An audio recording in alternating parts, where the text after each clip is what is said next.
Good morning, কেমন আছেন সবাই?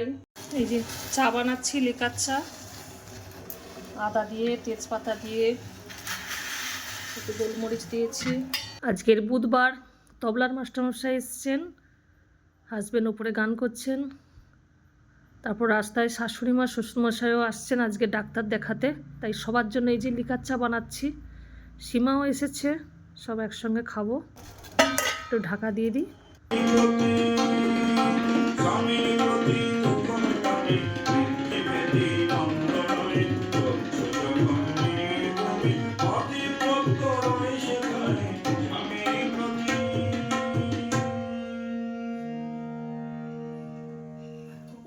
রানী এসে কেমন বসেছে দেখো। রানী, তুমি গান শুনছো? গান শুনছো রানী? এই তো দেখতে দেখতে বাবু মাও চলে এসেছেন। রানী দেখবি আয় কে এসছে।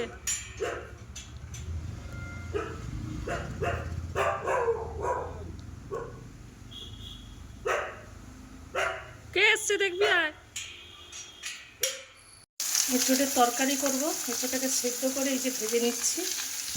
আর এপাশে এই যে বিনসের তরকারি করেছি, বিনস আলু পোস্ত করেছি। এঁচোড়টাকে ভেজে নিয়েছি, এবারে আলুটাকে ভেজে নিচ্ছি। তেলের মধ্যে ফোড়ন দিয়ে দিলাম, টমেটো দিয়ে দিলাম, একটা তেজপাতাও দিয়ে দিলাম।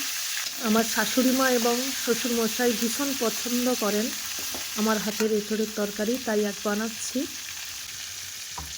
এবার এই যে বেটে রেখেছিলাম আদা, টমেটো, কাঁচা লঙ্কা, বাটাটাই দিয়ে দিলাম। মশলাটা একটু কষিয়ে নেব। পরিমাণ মতো হলুদ গুঁড়ো, লঙ্কা গুঁড়ো দিয়ে দিলাম,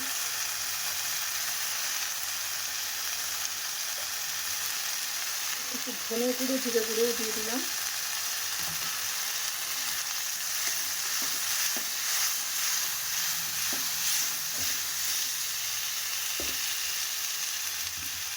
যখন আলু আর এঁচোড়টাকে ভেজেছিলাম তখনও অল্প অল্প করে লবণ দিয়েছিলাম, এখন একটু পরিমাণ মতো লবণ দিয়ে দেবো।